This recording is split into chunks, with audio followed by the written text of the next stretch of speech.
إن الحمد لله نحمده ونستعينه ونستغفره ونعوذ بالله من شرور أنفسنا ومن سيئات أعمالنا من يهده الله فلا مضل له ومن يضلل فلا هادي له وأشهد أن لا إله إلا الله وحده لا شريك له وأشهد أن محمدا عبده ورسوله اللهم أرنا الحق حقا وارزقنا اتباعه وأرنا الباطل باطلا وارزقنا اجتنابه. طيب.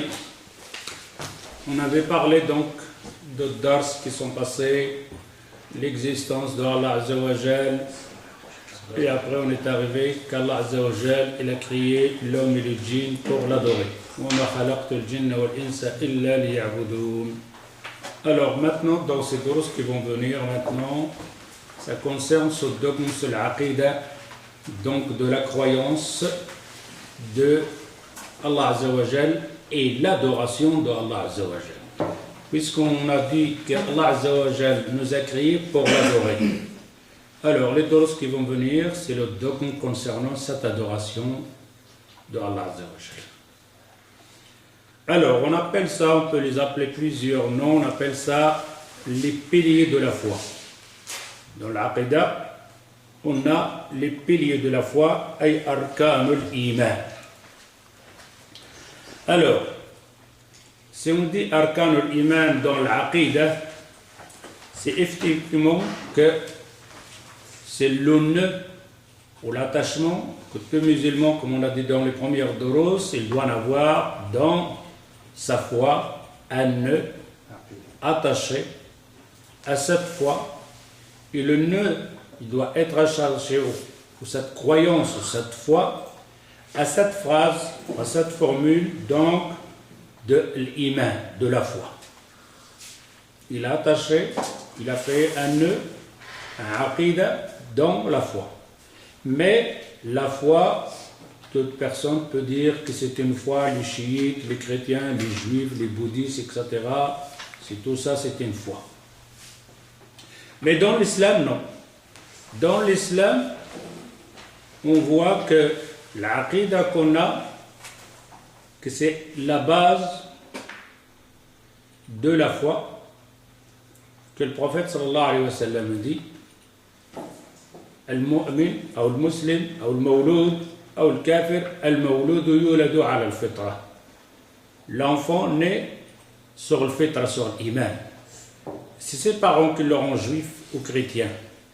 Il n'a pas dit que ses parents l'auront musulman, car il dit musulman. Alors, on voit bien que sa foi sur l'aqidah, si la personne ne l'a pas. Quand vous voyez une personne, elle est perturbée dans sa vie,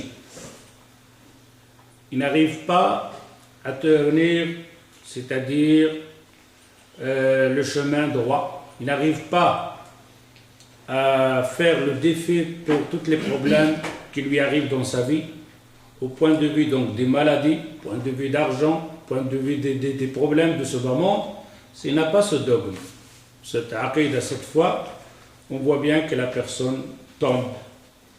On va même comprendre, parfois, certaines personnes se font pendre, se tirer une balle dans la tête. Pourquoi?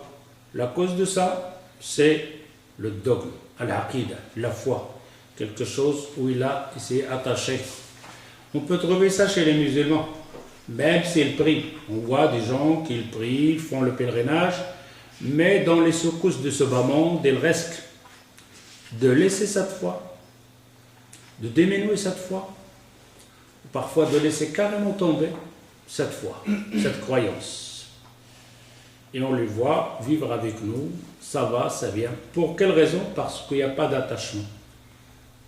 Il n'y a pas un nœud qu'il a fait. C'est simplement des choses qu'il a appris comme ça, imitation de la famille ou des parents et c'est tout, mais il n'y a pas quelque chose de profond dans son cœur et dans sa foi. هل نحن في حاجة إلى الإيمان بالله؟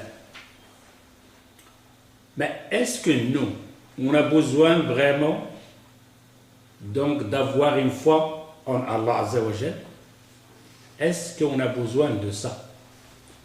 Effectivement, si c'est une question, on regarde les gens, ils sont vraiment avancés au point de vue donc de la technologie, dans la médecine, Ils ont compris le ciel, ils ont compris les étoiles, ils ont compris le corps humain, ils ont essayé de comprendre encore plusieurs choses.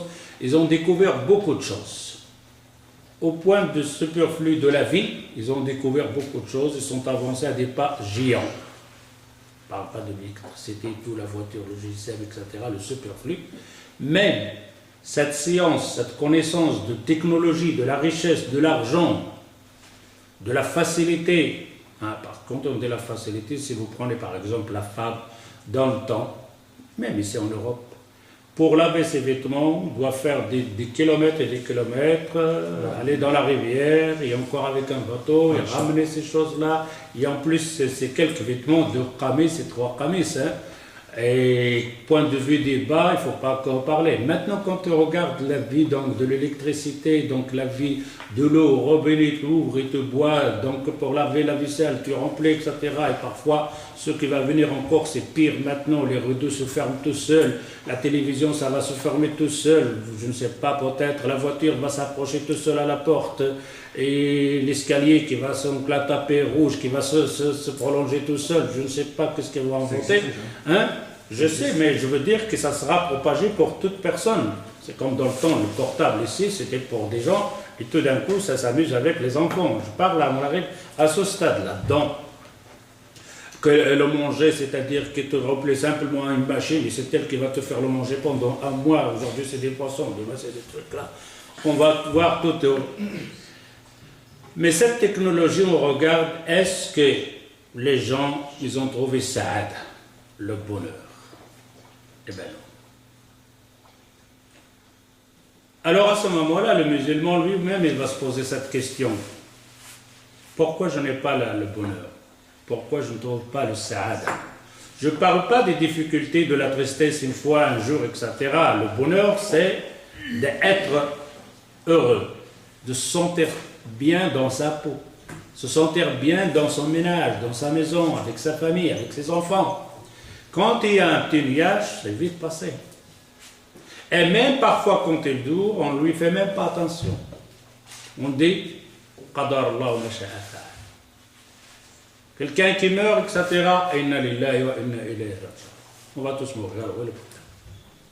On ressent que ces personnes-là, ils n'avaient pas ce genre donc de tristesse, donc de carrément de rester triste pendant des mois, fini, il ne fait plus rien. Alors ces gens-là qui sont arrivés à cette technologie, les Européens, on appelle ça les pays civilisés, ou les pays plus avancés, est-ce que vraiment ils ont le bonheur? Absolument pas. Si vous allez regarder dans la vie, dans les Japonais, comment ils vivent, ou les Américains, ou même ici en Europe, les Européens, on trouverait qu'ils sont plutôt un genre de robot. Ils ne peuvent pas se dépasser des médicaments, des pilules et toutes sortes, des coups rouges, des noirs, etc., pour continuer à vivre. Si tu lui enlèves ces médicaments, ben, il n'arrive pas à avancer.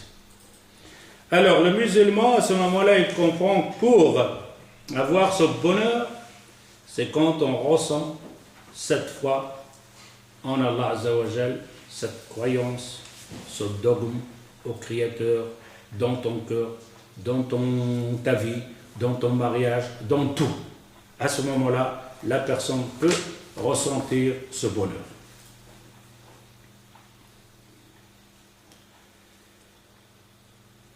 Et les piliers donc dans l'iman de la foi, on les trouve dans le Coran, on les trouve dans la sunna du prophète sallallahu alayhi wa sallam.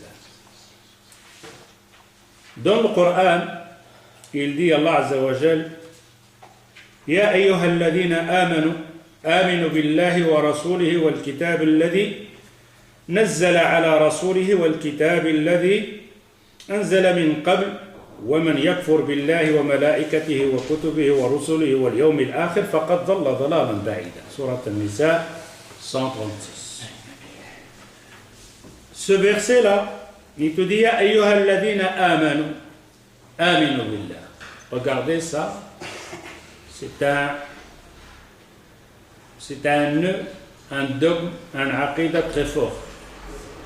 On trouve dans les termes du Coran, Allah Azza wa Jal fait appel à l'humanité en entier, parfois même les djinns.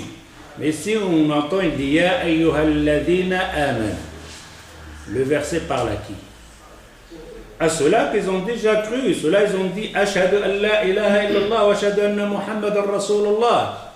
Et là, c'est une confirmation. Faites très attention. C'est-à-dire, toi le croyant, toi qui as dit Ashhadu an la ilaha illallah wa ashhadu anna Muhammadan Rasulullah, continue comme ça. Et alors, tu dois mourir sur ça aussi.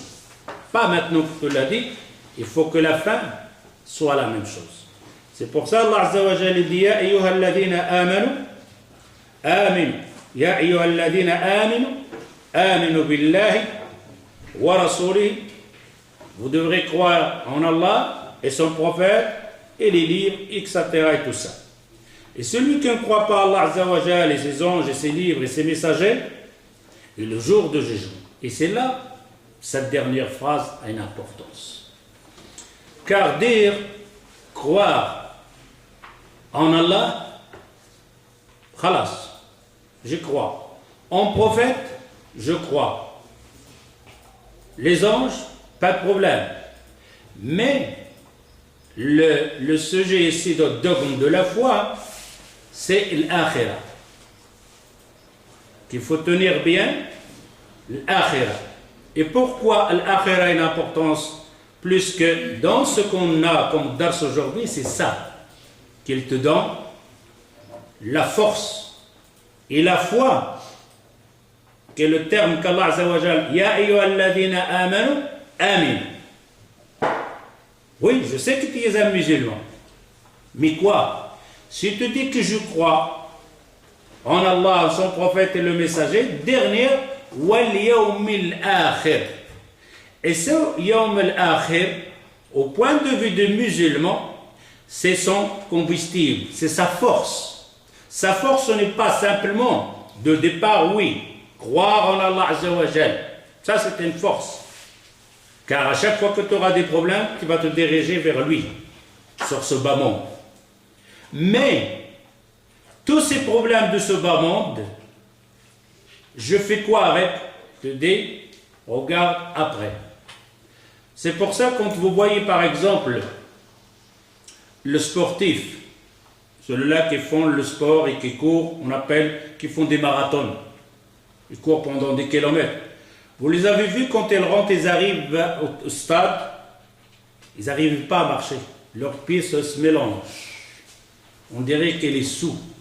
Il n'y arrivera pas. C'est fini, il est au bout de sa force.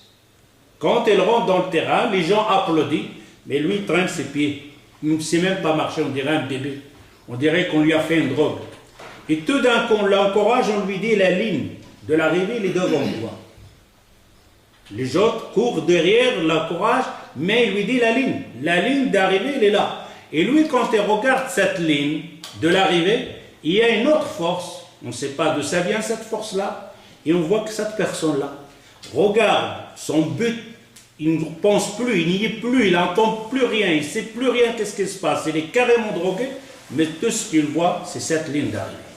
Et alors, il cherche une force en soi, à lui-même, une force qui est cachée quelque part, et tout d'un coup, il arrive à cette ligne-là. Mais quand il arrive à cette ligne-là, comment il est arrivé?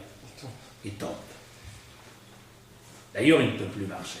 Comment ça se fait qu'il est tombé après la ligne? Comment ça se fait qu'il est tombé après la ligne? C'est parce que c'est la force, le but qu'il a dans la tête, c'est cette ligne. Et d'ailleurs, dès qu'il dépasse cette ligne-là, on le prend donc directement à l'hôpital. Il ne marche pas. Directement à l'hôpital. Il ne sait même pas qu'est-ce qui s'est passé. Tout ce qu'il voyait, quand on leur parlait, il dit, je voyais cette ligne devant moi. Je le voyais parfois loin, je le voyais parfois tout près. Alors, wal-iman bil akhirah, c'est celle-là. Toi, dans les problèmes qui étaient sur ce bas monde, les maladies, le point de vue, de l'argent, les crédits, etc., des disputes avec tes amis, tes copains, de ta femme, les enfants disparus, etc., et tout ça, il y a une ligne. Il y a une ligne là derrière. Simplement le problème de cette ligne-là. Dans le sport qu'on vient de citer, c'est simplement celui qui a fait l'effort pour arriver. Il y en a qui ne vont pas faire l'effort, ils vont arrêter avant. Mais dans cette ligne-là de l'akhira, que tout le monde va arriver à cette ligne-là. Obligatoire. Tu passes à cette ligne-là. Et c'est là pourquoi ça passe, c'est là le problème. Derrière cette ligne-là, il n'y a pas une récompense, une sorte de récompense. Il y a deux sortes. Il y a même trois sortes de récompenses au départ. Mais à la fin, ça va rester que deux. C'est quoi ces trois? Ceux-là qui vont directement à l'enfer éternellement. Et ceux-là qui vont directement au paradis. Et ceux-là qui vont à l'enfer après le paradis. Et c'est celle-là qui te donne cette force-là. Qui te dit que tu ne peux pas baisser les bras. Que ce n'est pas ce bas monde le but. Le but, c'est ce mot-là, wal yawmil akhir. Et d'avoir foi à ce jour. Mais, et c'est là le problème, ce paradis, ce jour de jugement, il est comment? Quelle grandeur est là dans notre cœur? Quel degré de foi qu'on a? Quelle certitude? Est-ce que c'est une certitude qui vient de toi-même, de l'intérieur, ou c'est une certitude que nous, on la fabrique? Ah oui, je crois, c'est sûr et certain. Mais il n'y a pas cette foi là-dedans, que ce soit dans le dars, que ce soit en dehors du dars. Comme on sait, comme on avait parlé la semaine passée, Handala, il a dit devenir hypocrite. Abu Bakr, il dit pourquoi tu es hypocrite? Il dit ben, quand on est devant le prophète sallallahu alayhi wa sallam, on voit le paradis. Quand on est dehors, dans le marché, etc., on ne voit pas ce paradis. Maintenant, c'est nous autres, on a ce genre de foi, ça va être normal. Mais si on voit que ce genre de foi n'est pas présenté, ni dans un dars, ni dans la lecture du Coran, ni dans la prière, ni dans le dhikr, là il y a un danger. Qui est musulman, etc. C'est pour ça les savants ils te disent, regarde bien ton cœur. Si ton cœur n'est pas présent dans la lecture du Coran, une. Si tu ne trouves pas ton cœur présent dans la prière, deux. Si ton cœur ne soit pas présenté dans un dars, un rappel, cherche un autre cœur, car ton cœur il est mort. Tu n'as plus rien. Si tu ressens dans le dars, et ailleurs, rien. Ça peut être la faute de celui qui parle, ça peut arriver. Mais il n'y a rien à faire, je suis là. Que celui qui me parle, je sais ce qu'il dit. Je n'en ai pas besoin de l'entendre. Mais je suis présent avec le hadith du prophète sallallahu alayhi wa sallam que je connais moi-même. Que le prophète sallallahu alayhi wa sallam, il dit ces gens-là qui sont rassemblés là, qui font le dhikr, il y a des anges autour d'eux.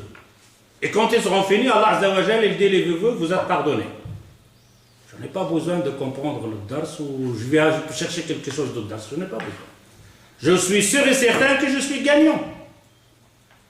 Il se fait que je prends le hadith et je sais que le prophète, Allah azza wa jalla, il nous dit donc, le prophète il nous dit qu'Allah azza wa jalla, il parle de vous aux anges. Il dit, regarde mes serviteurs, je n'ai pas simplement le dars. Alors, est-ce que tu es, donc à ce moment-là, dans ta présence, dans ton déplacement jusqu'ici, tu cherches quoi? Tu veux quoi? Passer le temps? Voir ce qui se passe? C'est une habitude pour faire comme tout le monde? Ou alors, simplement, j'étais en train de chercher quelque chose qui me renforce, qui me donne plus de force pour passer ce stade, cette étape de ce bas monde. Et si tu ne le trouves pas dans la prière, si tu ne le trouves pas même dans la lecture du Coran, il te dit cherche un autre cœur. Apprends à ton cœur d'être présent dans ces lieux-là. Dans un autre verset, Allah Azza wa Jalla dit آمن الرسول بما أنزل إليه من ربه والمؤمنون كل آمن بالله وملائكته وكتبه ورسله لا نفرق بين أحد من رسله وقالوا سمعنا وأطعنا غفرانك ربنا وإليك المصير. On entend ici آمن بالله. Dans le premier, la même chose. آمنوا بالله. Et celui-ci aussi آمن بالله وملائكته وكتبه. La même chose dans un autre verset. On voit bien qu'Allah Azza wa Jalla, dans son verset là, il nous cite à comprendre cette foi en Allah Azza wa Jalla. Bayan l'iman wal islam wal ihsan. Ce qui va venir maintenant, tawhid al-uluhiyya wa tawhid al-rububiyya wa tawhid al-asma' wa sifat, qu'est-ce que ça veut dire dans tout ça. Mais on reste encore ici avec al-iman. C'est quoi l'iman? Je ne sais pas comment on peut dire ça en français. Hein? La foi. Wal-islam, la soumission. Wal-ihsan, l'excellence. Alors, ici on a la foi, la soumission et l'excellence. Le terme en français, ça va, ça marche ici. Parce que qu'est-ce que tu as ici? La foi. Une fois que tu es en foi, qu'est-ce que tu te fais? Soumis. Et une fois que tu soumis, qu'est-ce que tu fais? Tu es relevé. L'excellence. Car là, le sens ici, beaucoup, qu'est-ce que ça veut dire que tu sois relevé? Tu sois élevé, c'est quand ce front ici descend par terre pour le Créateur. Une fois que ce front il est descendu par terre pour le Créateur, automatiquement tu y arrives dans l'élévation, tu vas avoir un degré plus haut que tout le reste. Alors on voit bien ici, la foi en Allah Azza wa Jal, une fois que tu as cette foi-là en Allah Azza wa Jal, tu dois te soumettre. Une fois que tu te soumets à Allah Azza wa Jal, le Créateur, tu vas à ce moment-là dans l'ihsan.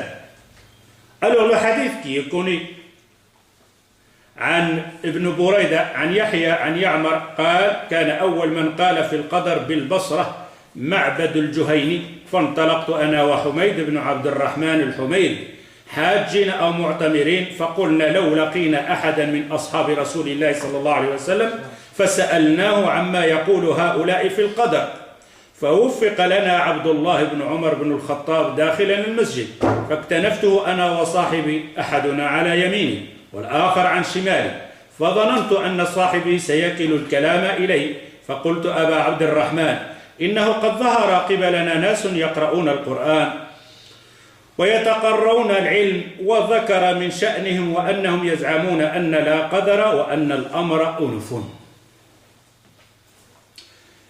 Ces deux tabi'in, il dit les premiers qui ont parlé de l'qadar. Le qadariya, c'est ceux-là qui dit il n'y a pas de l'qadar.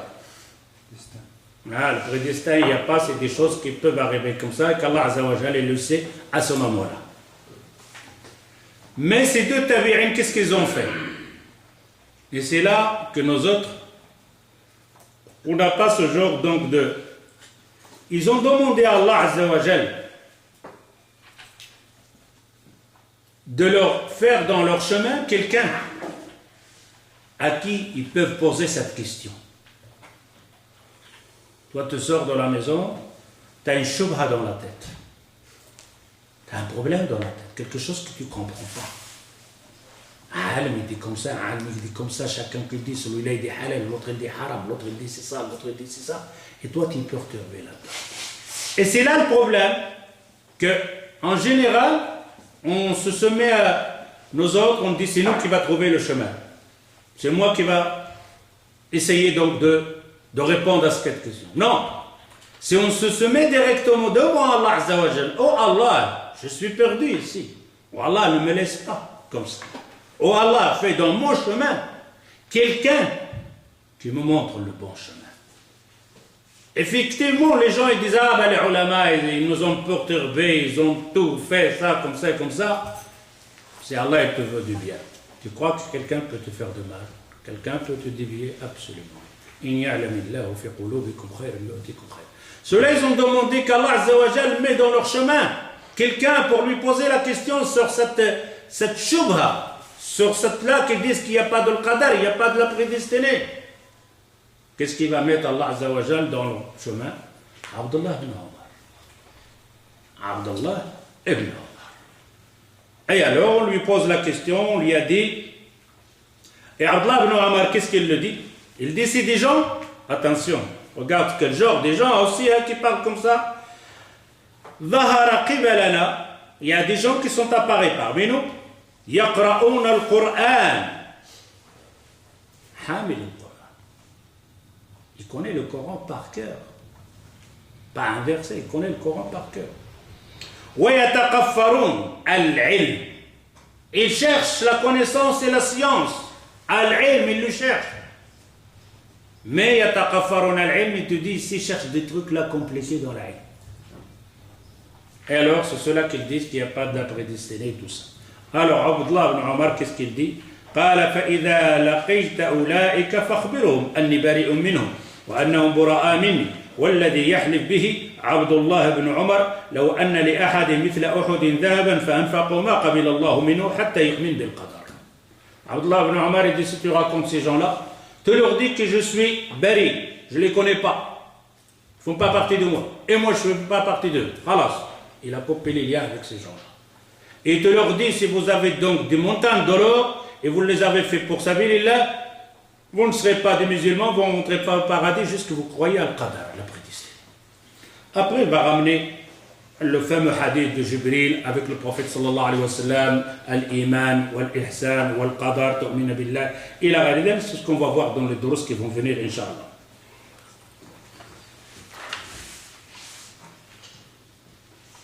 Alors, ces piliers-là, al-iman billah, wal-iman bil-malaika, al-iman bil-kutub, al-iman bil-rusul, al-iman bil-yawm al-akhir, al-iman bil-qadar, khayrihi wa sharrihi. Alors, dans ce qui va venir, on va parler donc, mais ça ne sera pas peut-être pour cette année-là, ça sera après les vacances, parce qu'on est encore loin là.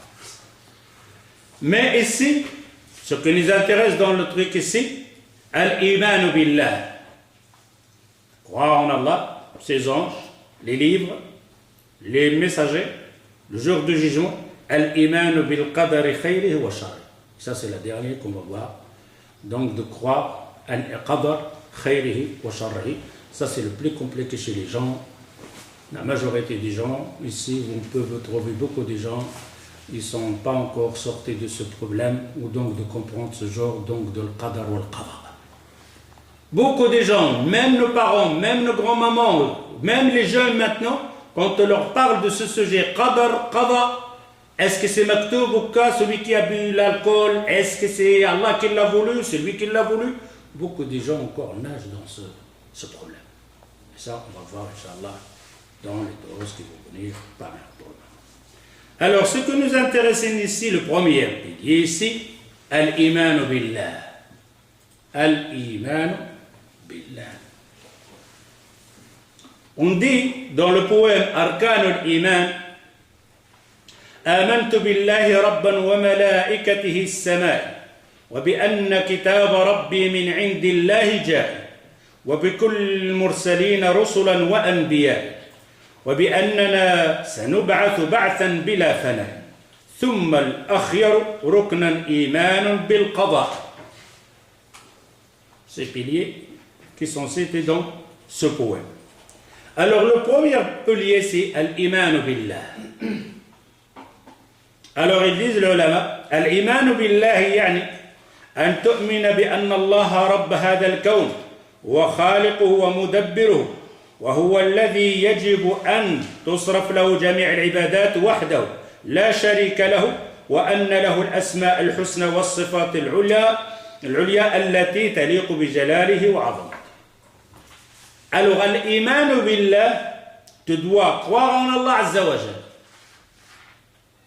Croire en Allah Azza wa Jalla. Que c'est lui qui a créé tout ça, et celui qui mérite le seul l'adoration, et celui qui mérite d'être invoqué. Donc, ici, il est en train de dire, je crois en Allah Azza wa Jalla, c'est lui qui m'a créé, c'est lui qui a créé tout ce qui est dans ce kawn, cet univers, et c'est le seul à qui je vais faire les demandes, c'est-à-dire dua. Alors ici on rentre dans les usul thalatha. Qu'on trouve beaucoup, c'est quoi ces usul thalatha? Les usul, c'est quoi le usul? Les fondements. Les trois fondements. Les trois fondements. Effectivement, les trois fondements, ça n'existait pas dans le temps du prophète sallallahu alayhi wa sallam, ça n'existait pas dans le temps donc c'est à les dernières qu'ils ont commencé à faire cette séparation, cette explication. Pourquoi? Parce que les compagnons du prophète sallallahu alayhi wa sallam, ils n'avaient pas besoin de faire cette distinction, les trois fondements. Ils faisaient automatiquement la distinction entre le rububiyya, l'uluhiyya, l'asma ou le sifat. Automatiquement, c'était comme ça. Mais quand on a vu que les gens, ils ont mélangé mélangé l'uluhiyya, al-rububiyya, al-asma et sifat, ils ont mélangé tout. Les ulama à la fin, ils ont fait une règle ou une explication, une qaïda pour comprendre que l'uluhiyya c'est une chose, al-rububiyya c'est une chose, al-asma et sifat c'est une chose. Même il y en a, donc ces dernières, par exemple, ceux-là qui disent ils ont des noms, il faut rajouter encore un autre pilier, et c'est le pilier al-hakimiyya. Al-hakimiyya, ça c'était le système donc des Khawarij. Al-Khawarij, ils ont dit que c'est trois règles, Tawhid al-Rububiyya, Tawhid al-Uluhiyya, Tawhid al-Asma al-Sifat, wa Tawhid al-Hakimiyya. Tawhid al-Hakimiyya, c'est-à-dire que les lois appartiennent qu'à Allah Azza wa Jalla. Il n'y a pas de lois, des tribunaux, tout ça, etc. Tout ça, ça va. Mais, est-ce qu'ils ont raison? D'un côté, oui. Tawhid al-Hakimiyya, al-Hukmu, qul al-Hukmu lillah. Il n'y a pas chez toi à la maison de t'être juge pour être arbitre entre toi et ton litige, donc litige qui t'attend avec ta femme. Tu n'as pas à aller chez un gouverneur pour être arbitre entre toi. Non, c'est Allah Azza wa Jal qui est là. C'est-à-dire que tous les jugements qu'il doit avoir ici sur ce moment appartiennent à Allah Azza wa Jal. Il n'y a pas de la démocratie ou quoi que ce soit, comme ils ont dit, ou comme on dit que laissez ce qui est à César, ce qui est à Allah, Allah, ou alors comme ils disent, l'église c'est une chose, la politique c'est une chose, l'adoration c'est une chose. Non, il n'y a pas. On n'a pas ça dans l'islam. Tu es dans la politique, tu es dans ton chantier, dans ton magasin, tu es dans ta mosquée, tout appartient à Allah Azza wa Jal. Tout appartient au Créateur. Alors ici, est-ce que quand on dit le quatrième, c'est-à-dire Tawhid al-Hakimiyya, des lois, les ulama disent on n'a pas besoin de rajouter al-Hakimiyya. Pourquoi? C'est ce qu'on va voir dans les durs. Il est dans le Rububiyya. Il est dans Tawhid al-Rububiyya. Quand tu dis Rabbul Bayt, le chef de la maison, si tu dis le chef, c'est qui monte? C'est le chef, à lui appartient. Si tu dis Rububiyya, Tawhid al-Rububiyya, le créateur qui a, alors ça appartient à qui? Le hukm appartient, tu n'as pas besoin de rôle. C'est pour ça on dit Tawhid al-Hakimiyya, les lois appartiennent à Allah Azza wa Jal, se trouvent dans le premier, Tawhid al-Rububiyya.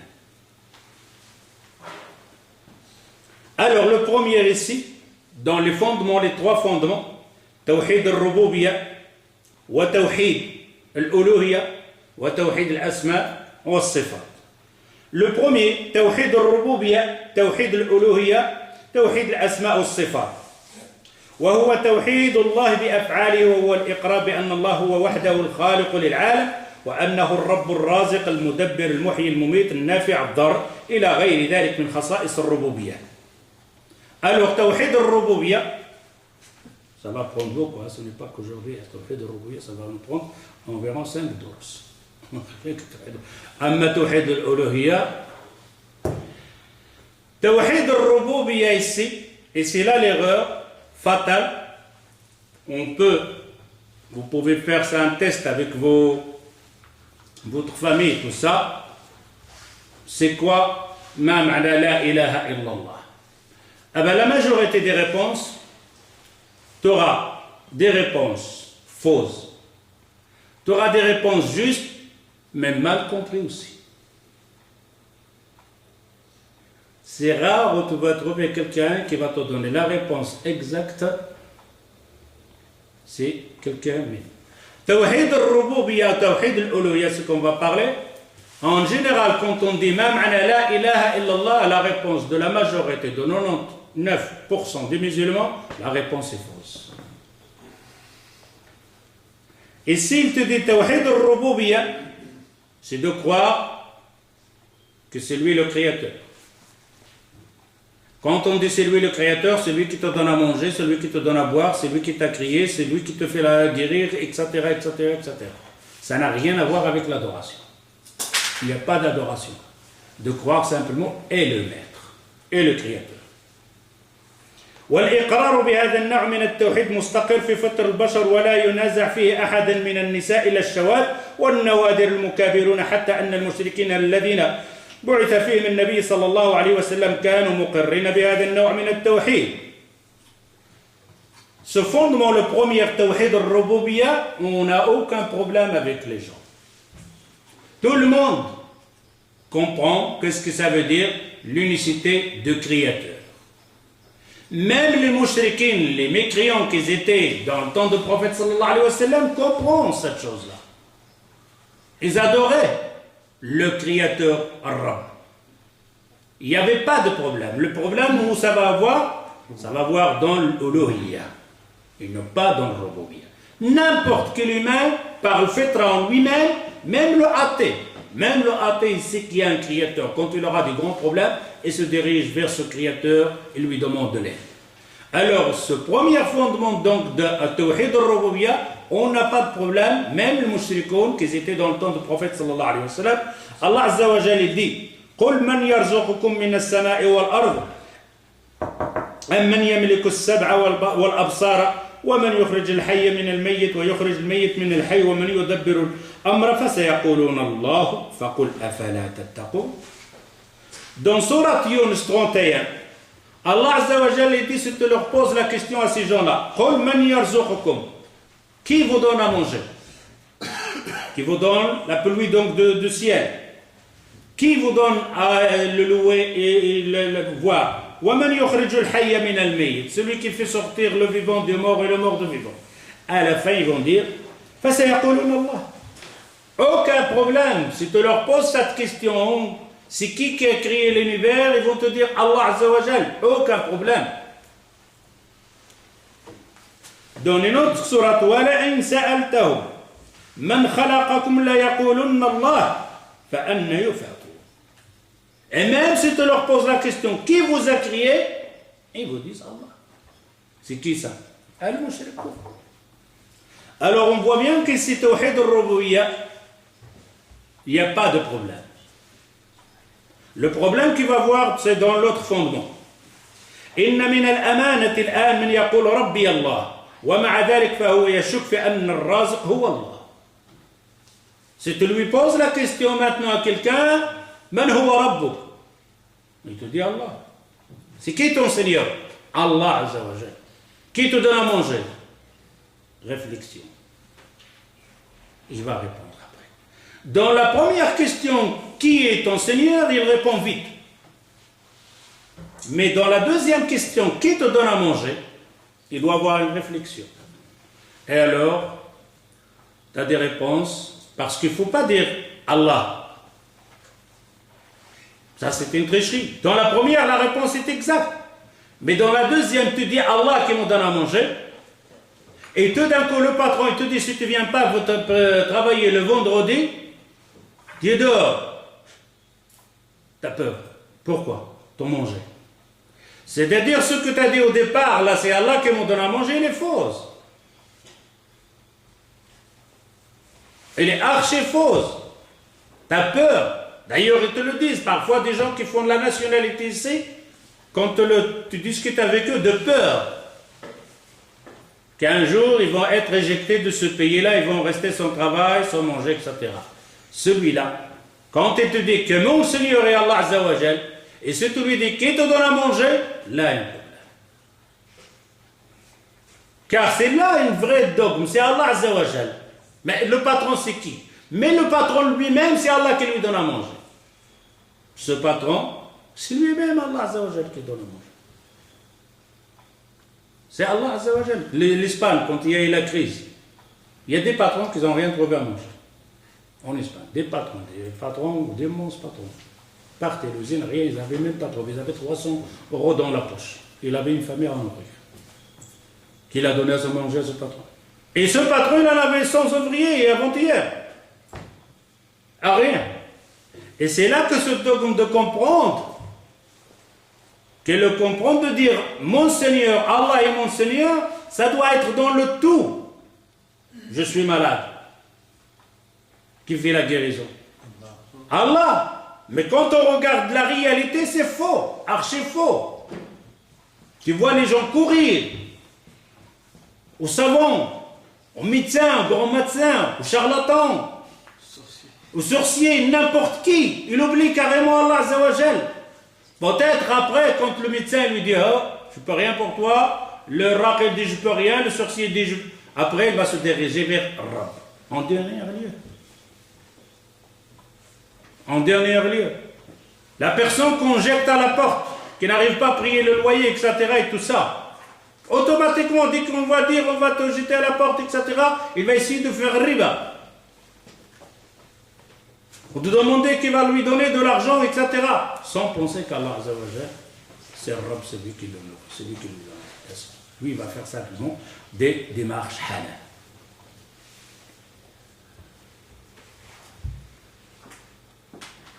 فهذا الجانب قد أقر به المشرك الأول في الجزيرة إذ سألته عن خالقي ورازقي لمن تلجأ إلى وقع به الضر في البحر يقول الله ومن أبناء الأمة الآن يا إخوة ولست بالغا من أشرك حتى في هذا الجانب في جانب توحيد الربوبية.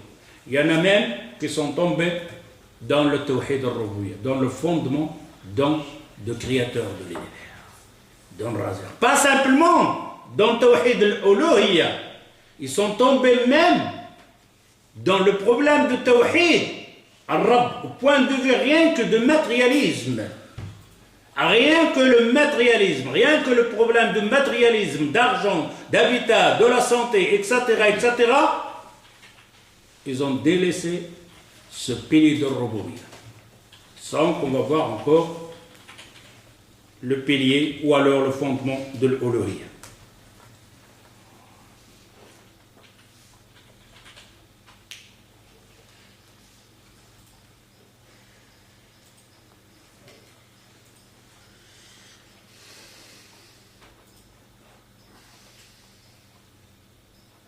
Si je vais passer des exemples des grands chefs, il dit رئيس دولة خرج من بين برك الدماء والأشلاء يقول إنه ممن يعتقد أن للكون أقطابا وأوتادا وأبدالا تدبر نظامه وتسير شؤونه. C'est des gens, donc des présidents qui croyaient à ce genre de sophisme, des marabouts, etc. Quand il est sauvé de l'attentat, il dit je crois que dans ce bas monde il y a donc des awliya, des saints qui m'ont sauvé de la mort. Il y en a donc d'autres qui le disent sur la télévision en Égypte et encore plus. إننا الليلة نحتفل بمولد سيد البدوي المهاب الذي إن دعي في البر والبحر أجاب. Il dit aujourd'hui à la télévision, ils vont fêter la naissance de l'Badawi. Badawi c'est un saint en Égypte. Il dit si on lui demande de nous faire sauver donc des grands problèmes dans la mer ou de manger, il le fait. Ça c'est donc Tawhid al-Rububiyya.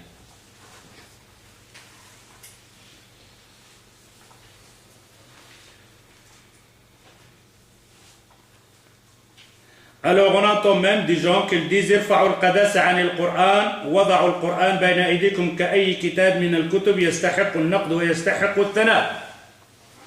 Des gens qui disent que le Coran il ne faut pas lui donner sa sainteté. Déposez le Coran entre vos mains comme n'importe quel livre pour faire de la recherche dedans. Ça c'est donc Tawhid al-Rububiyya.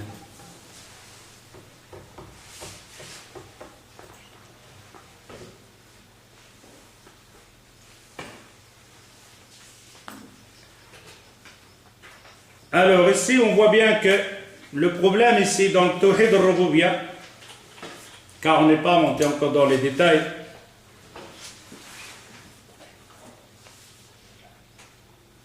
le prophète sallallahu alayhi wa sallam, on va voir que ce dogme dans le Tawhid al-Uluhiyya, dans l'adoration, que le prophète sallallahu alayhi wa sallam, qu'il a eu des problèmes avec son oncle. Il dit Ya Am, ô mon oncle, قل لا إله إلا الله وحج لك بها عند الله يوم القيامة. Dis la ilaha illallah. On va voir après dans le Durus pourquoi les gens ne veulent pas dire la ilaha illallah. Et là, il y aura une phrase aussi de Cheikh Albani qui est très très très forte. Même lui-même, quand il a dit cette phrase, il dit « Je n'ai jamais dit cette phrase, mais je suis obligé de la dire ». Il dit que les musulmans de maintenant, il n'y a pas une grande différence entre les musulmans, les Quraysh, les mécréants de Quraysh. Ça va venir, mais avec une explication, pour bien comprendre. Les gens de maintenant, les musulmans de maintenant, et les Quraysh qui étaient dans le temps, il n'y a pas une grande différence là-dedans. il y a un lien entre les deux. Et on va le voir dans l'Uluhiyya. Alors ici, le prophète sallallahu alayhi wa sallam dit Qul la ilaha illallah, dis la ilaha illallah. Ça sera pour un témoignage, c'est-à-dire qu'il va invoquer Allah Azza wa Jal. Fayaqul, les deux grands tarots qui étaient autour de lui, qui sont installés devant la tête donc de l'oncle du prophète sallallahu alayhi wa sallam, Abi Talib, Atarghab an millati Abdul Muttalib, et tu veux délaisser l'adoration de Abdul Muttalib? Le prophète dit à son oncle, voilà, dis la ilaha illallah, et les autres disent, ça va pas, il ne faut pas dire ça, ça n'est pas l'adoration de tes grands-parents. وكأنه لو قال كلمة الإيمان سيرغب عن ملة عبد المطلب إنهم يعلمون أن هذه الكلمة لا بد أن تخلعه من الشرك خلعا لا بد إن قالها أن يخلع رداء الكفر كله ورداء الشرك كله على أول عتبة الإيمان بالله جل وعلا فقال له النبي صلى الله عليه وسلم قل وهما يقولان أترغب عن ملة عبد المطلب فالتفت إليهما وقال بل على ملة عبد المطلب فخرج المصطفى وهو يقول لاستغفرن لك ما لم أنهى عنه فنزل قول الله عز وجل ما كان لنبي والذين آمنوا أن يستغفرون لمشركين ولو كانوا أولي قربى إلى غير ذلك الآية. Le prophète sallallahu alayhi wa sallam, quand il disait à son oncle dis la ilaha illallah, et les autres disent non, tu vas rester sur le din, l'aqida, le dogme de tes grands-parents. Est-ce que quand il aurait dit la ilaha illallah, il aurait sorti donc de l'aqida? Est-ce qu'il aurait sorti de quelque chose de ses grands-parents? Absolument pas. Parce qu'eux, ils n'ont pas voulu dire la ilaha illallah. Pourquoi? Parce qu'en disant la ilaha illallah, ça t'enlève la liberté. Une fois que tu dis la ilaha illallah, Arab, na'am. Le Seigneur, il m'a créé, d'accord. Mais que je sois esclave, serviteur, je ne peux rien faire sans ses ordres, là, ils ne veulent pas. Et c'est là la kalimat la ilaha. La ilaha illallah, beaucoup de gens vont le comprendre, ce qu'on va expliquer dans les doros qui vont venir. Ce n'est pas simplement la ilaha illallah, c'est-à-dire que toutes mes actions qui vont venir par après, dans mon adoration, dans mes paroles, appartiennent à Allah Azza wa Jalla. Si je parle pour Allah. Si je voyage pour Allah. Si je me marie pour Allah. Si je dors pour Allah. Et ainsi de suite. C'est-à-dire que ma vie complètement appartient à Allah. Je ne peux rien faire sans savoir et comprendre et voir l'ordre d'Allah. C'est pour ça quand on dit manifestation, tu veux manifester, d'accord, pas de problème. Mais qu'est-ce qu'il dit Allah? Tu dis, Allah n'a rien à voir là. C'est Allah. La vie de musulman complètement appartient à Allah. قل إن صلاتي ونسكي ومحياي ومماتي لله رب العالمين. Dis tout appartient à Allah Azza wa Jal. À chaque fois que tu veux faire un geste, tu dois regarder qu'est-ce qu'il dit l'islam dedans. Alors, Abdul Muttalib, il n'a pas dit la ilaha illallah. Et que le prophète sallallahu alayhi wa sallam, il dit je vais demander à Allah Azza wa Jal qu'il te pardonne jusqu'il m'interdit. Mais Allah Azza wa Jal a interdit au prophète sallallahu alayhi wa sallam de faire des invocations à son nom, car il est mort kafir.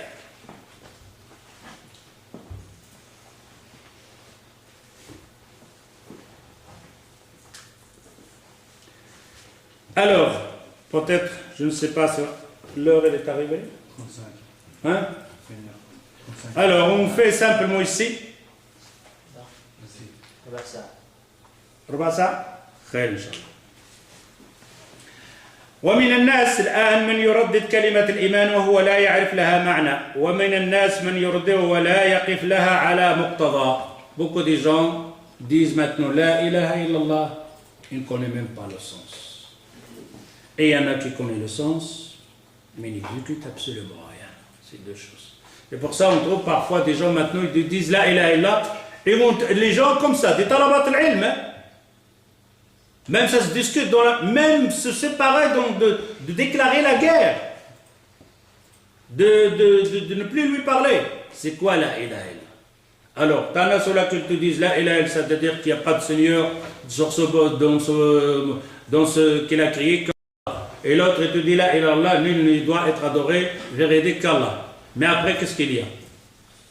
Cette personne-là qui te dit nul ne doit être adoré qu'Allah, c'est vrai. Mais nul ne doit être adoré. Il doit être adoré. Tu lui poses la question à celui qui a compris cette formule.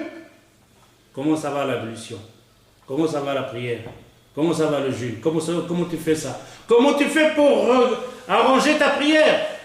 Pour corriger ta prière? Il ne le sait pas. Il prononce le mot. Nul ne doit être adoré véridique qu'Allah. Mais est-ce que tu adores véridique? Non, il n'adore pas.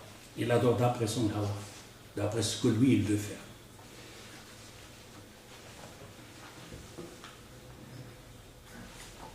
Alors, ils disent ici l'ulama, ولا يكفي أن يؤمن الإنسان بهذا النوع من التوحيد حتى يسلم ويدخل في الدين بل لا بد له من الإيمان بالأنواع الثلاثة كلها وخاصة توحيد الألوهية كما سيأتي. Il ne se fait pas que la personne croit avec ces trois fondements qu'elle est sauvée. Ou surtout le deuxième fondement, l'uluhiyya. Il ne se fait pas de croire qu'Allah il existe, qu'il t'a créé, etc., qu'il te donne à manger et que c'est fini. Il faut croire à ces trois fondements et qu'ils soient dans ta vie, qu'ils soient exécutés dans ta vie. Al-Sheikh Al-Uthaymin, rahimahullah, il explique ici التوحيد لغة مصدر وحد يوحد أي جعل الشيء واحد. ما معنى التوحيد؟ C'est de faire l'unicité, de rendre une chose simplement unique. وهذا لا يتحقق إلا بنفي وإثبات. Alors il dit, c'est dans le tawhid, la ilaha illa, ne soit complet tant qu'il n'y a pas les deux choses dans le tawhid. النفي وإثبات. La négation et l'affirmation. Les deux. La ilaha. Ici, on va encore parler donc de ça parce que aussi quand on regarde le Khawarij, ça leur intéresse plus là que le reste qui va venir. Et t'as d'autres, le Murji'a, ça leur intéresse plus la première, mais pas là. Le vrai musulman, il doit bien avoir ses fondements, les deux. Là, al-kufr bit-taghut wal-iman billah.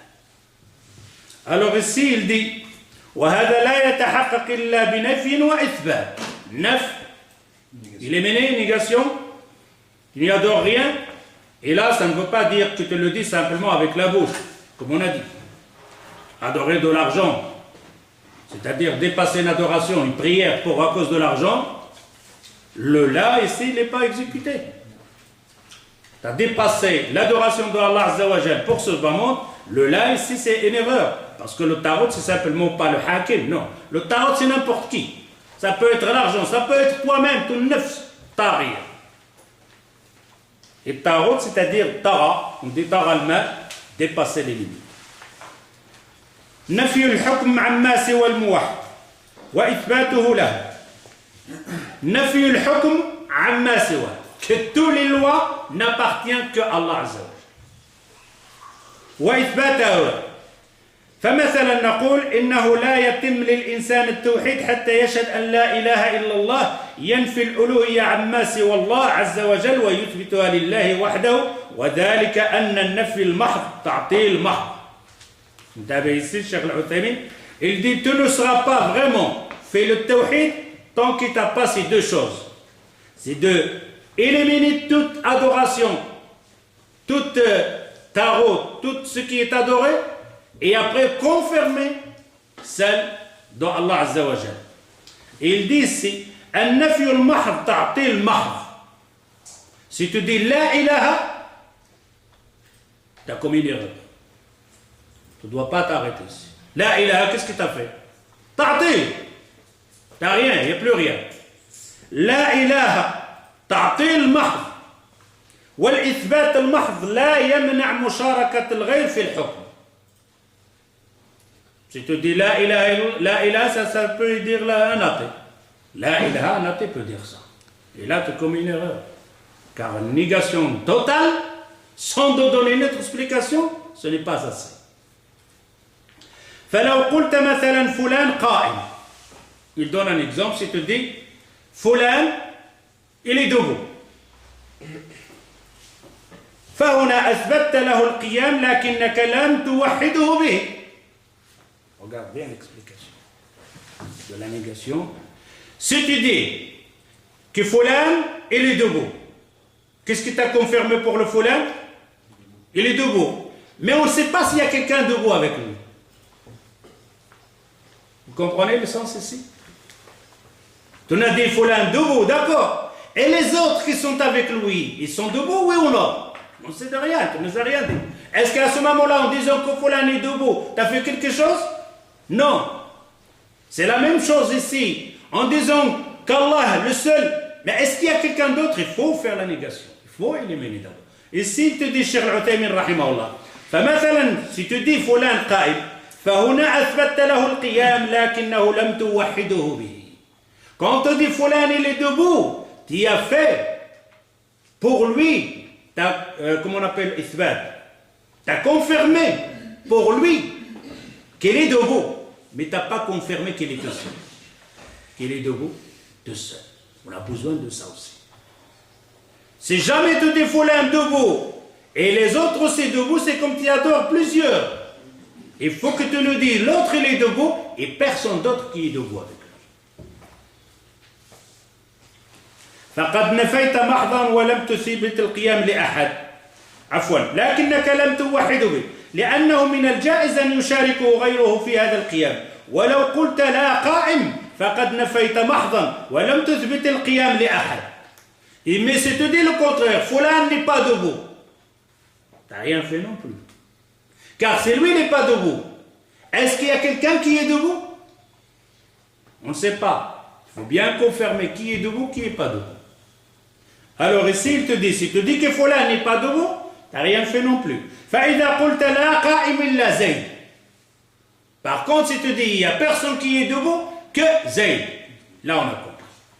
Personne n'y est debout, excepté Zayd, le seul. Ça, c'est le tawhid. Ça, wahadda. Par contre, la première, tu as fait tawhid aussi. Zayd, il est debout. Tawhid. Tu as prononcé combien de noms? Zayd. Mais est-ce que c'est le vrai tawhid? Non. Parce qu'on ne sait pas si le reste, il est debout. Maintenant, si tu dis Zayd, il n'est pas debout. Tu as fait le tawhid. Waouh, tu as cité une personne. Mais on ne sait pas les autres. Par contre, tu dis personne n'est debout que Zayd. Là, tu as fait le tawhid. Tu as éliminé tout et tu as fait l'action de debout pour une seule. Ça, c'est le tawhid. Est-ce qu'on a compris ici ce que ça veut dire le tawhid? Il ne suffit pas simplement de prononcer qui est debout, pas debout. C'est de prononcer qui est debout, plus ceux-là qui ne sont pas debout.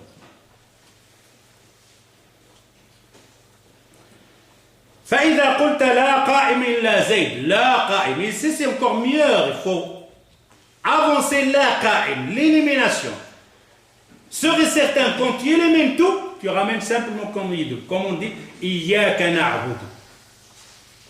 Si on avait avancé na'budu iyyak, quand on dit na'budu, c'est comme on dirait il y a quelqu'un d'autre.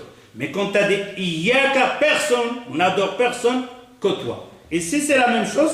Si tu dis la qa'im, négation, la qa'im, pas quelqu'un qui est debout, illa, sauf Zayd. Ça c'est le tawhid.